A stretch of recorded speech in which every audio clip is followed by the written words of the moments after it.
You're looking at a building that you would find in any part of the world. And for reasons I don't understand, we as a society have decided to build buildings out of stacks of cubes. Now the problem is that cubes have no structural integrity. And by that I mean that no matter how well I bolt this building to the ground, no matter how strong its columns and its beams are, this building is held up exclusively by its corners. It's only as strong as its weakest corners. Now, what an earthquake does principally is move the ground from side to side, and you can see how weak this building is. Many earthquakes also move the ground up and down, and again, this building is very weak. And all earthquakes produce torsion, twisting motion, and you can see this building is extremely weak. If any one of these corners breaks, this building is coming down.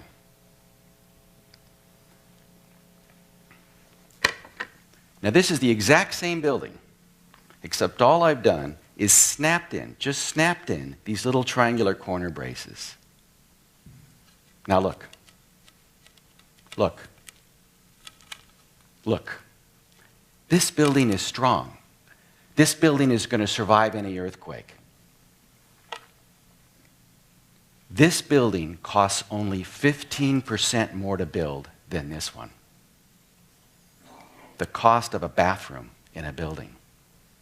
But nobody is going to go from this building to this building unless they're convinced they're at risk. And that's where we failed society. We have not explained to people, in terms they understand, where the seismic risk is high, so people can see that there's a decision to make to preserve themselves and their families.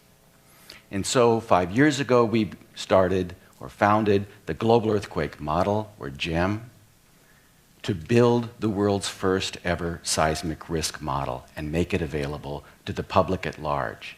Because much of this risk information is today only available in a small number of developed countries, and often only for paying customers of that information. And this is something we owe the public. Now let me show you something else. What's very common in most parts of the world is to recover the investment of building the building.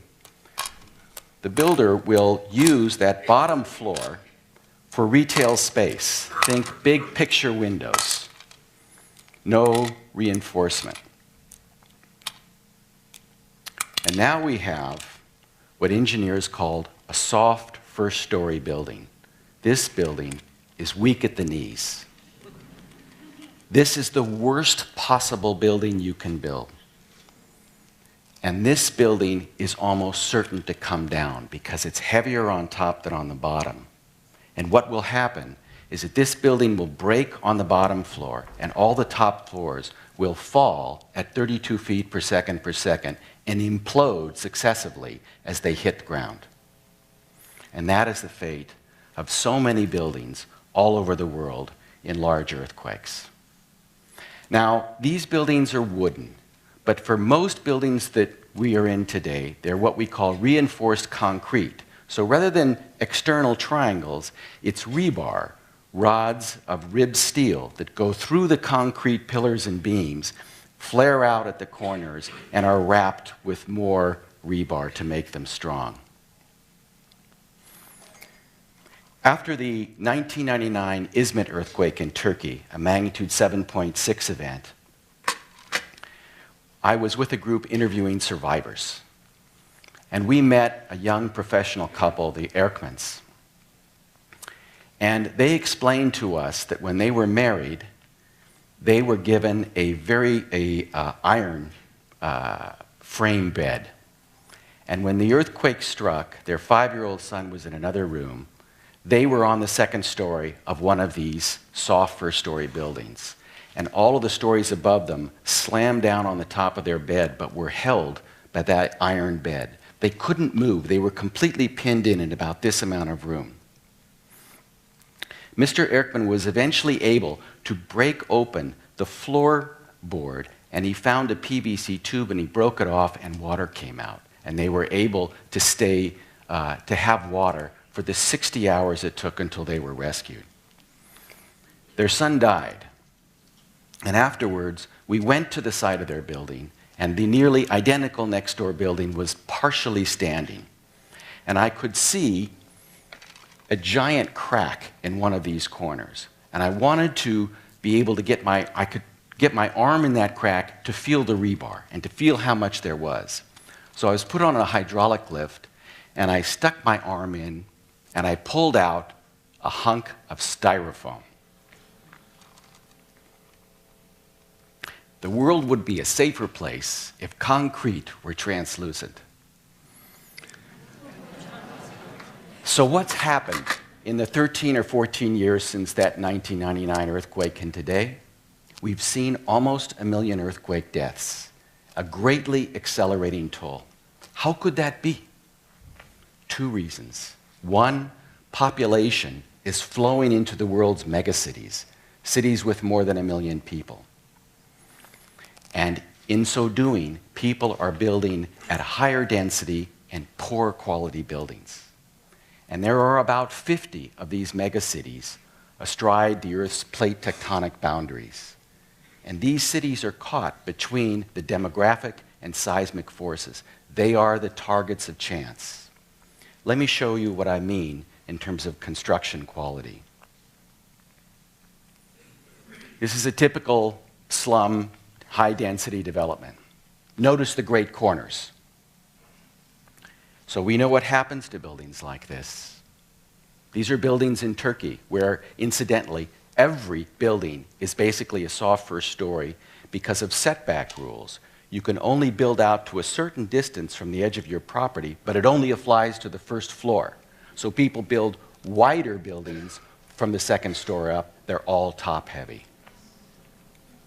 Now let's look at population, just the population density that we have today.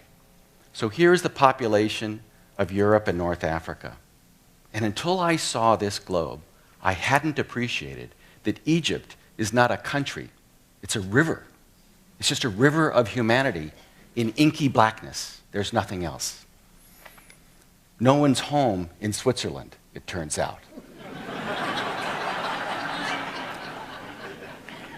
Now, if we were to put up the cities that are at risk, the megacities, we begin to see places like Tehran and Istanbul and Algiers. And then there are plenty of other cities at lower risk. Now, what I want to do is swipe that away again, and I simply want to flip the globe over and show you population density on the other side of the globe. And here it is. Look at Java at the bottom of the image, the most densely populated place on Earth. Look at the Ganges Plain in northern India, 400 million people. Look at China. If we now put cities at risk on this map, you begin to appreciate the full magnitude of the problem. The rapidly growing numbers of people living in harm's way is a colossal problem. And it's very likely that one of the red dots on this map will be the site of the 1 million death earthquake in our lifetime. Now let's take a closer look at India. India has been in a 40 million year long slow motion collision into Asia. It's as if in a car crash, the engine has already been shoved into the driver's seat, but the people in the back seat don't even know that a collision is in progress. And the front bumper of that collision are those red ellipses, sites of magnitude 8 to 9 earthquakes that have struck over the last millennia.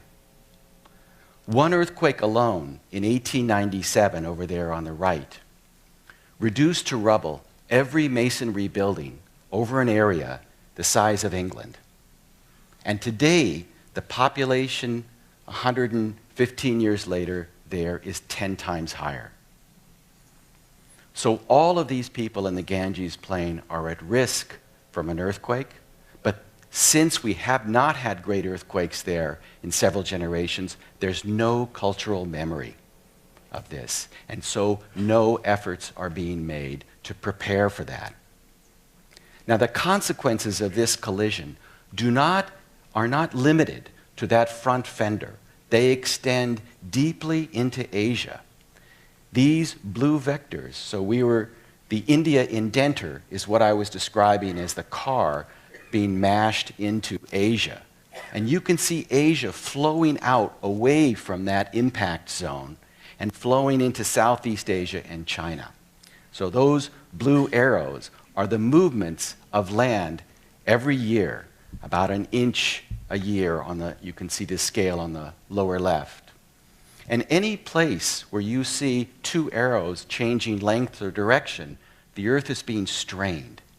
And that strain has to be released eventually by earthquakes, such as in the middle of the image, the site of the 2008 Wenchuan earthquake in China, which killed 80,000 people.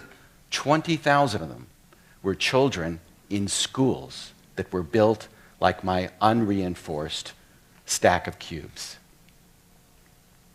So what we need to do to create a global model of earthquake hazards is to capture the straining that is released by earthquakes, to capture our last 100 years of instrumentally recorded earthquakes, those historical earthquakes that take us farther back, and to find the faults on which they occur.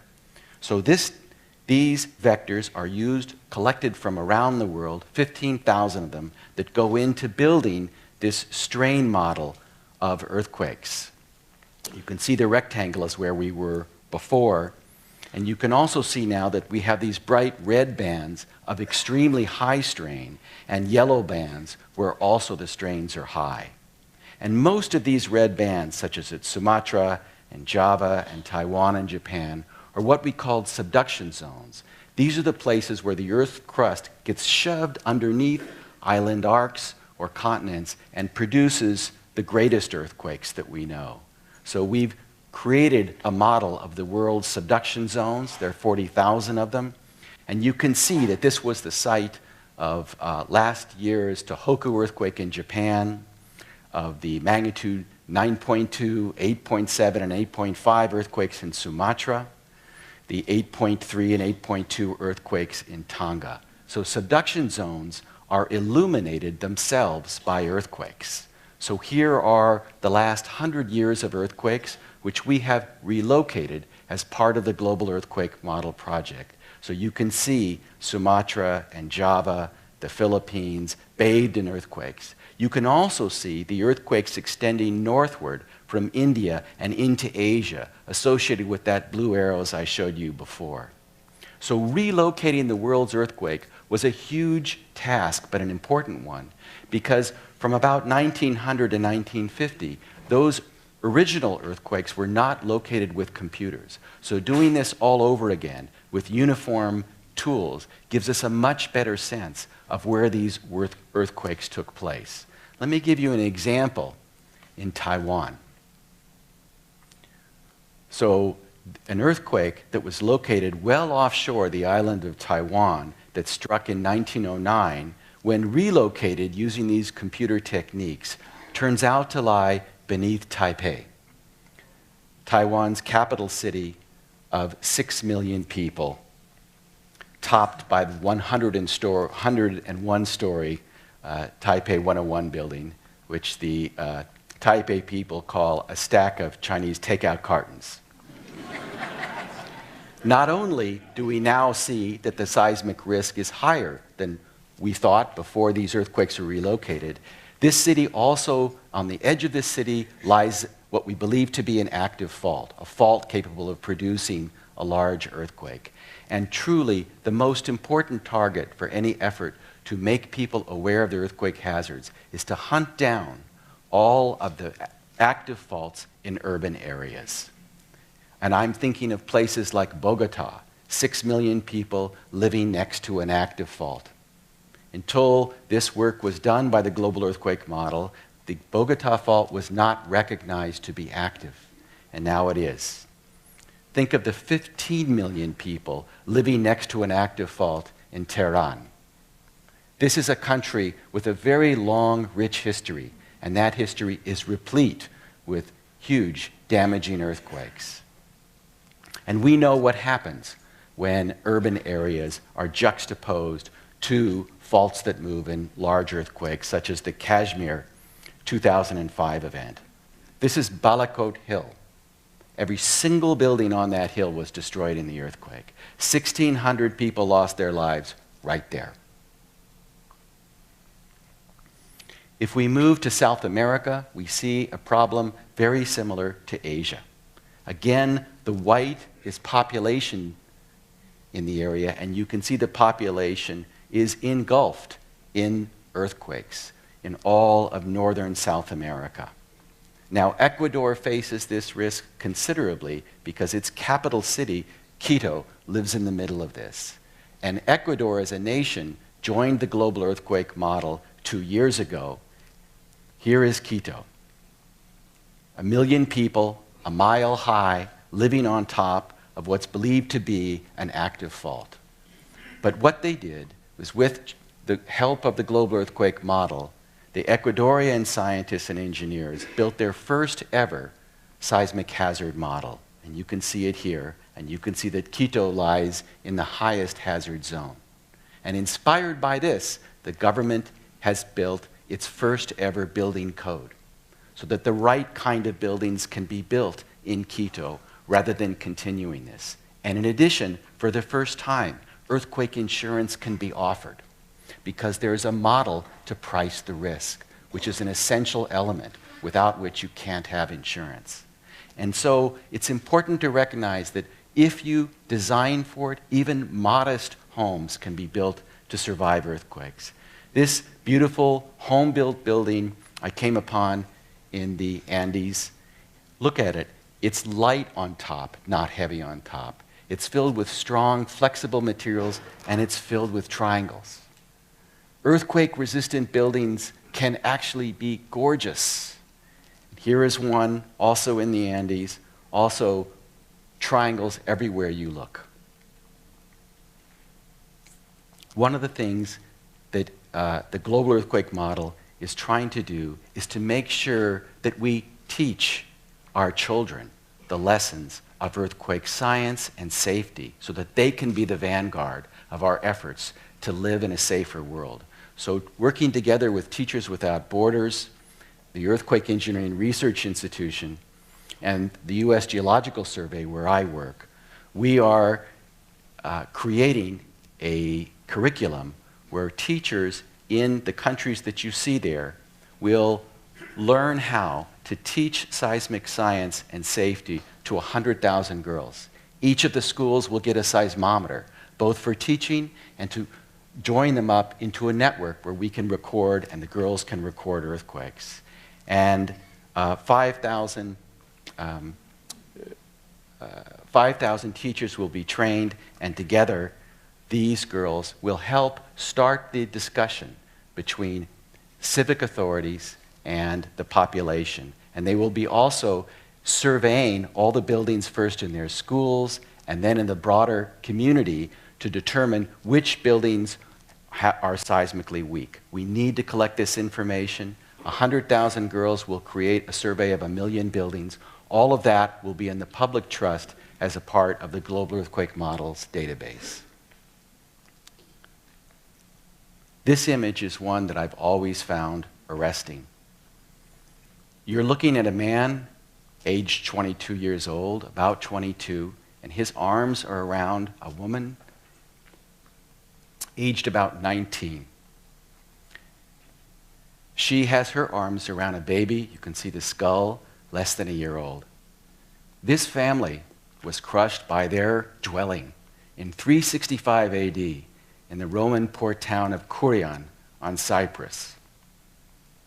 Surely, 16 centuries after this family lost their lives, the Erckmans should not have suffered a similar fate.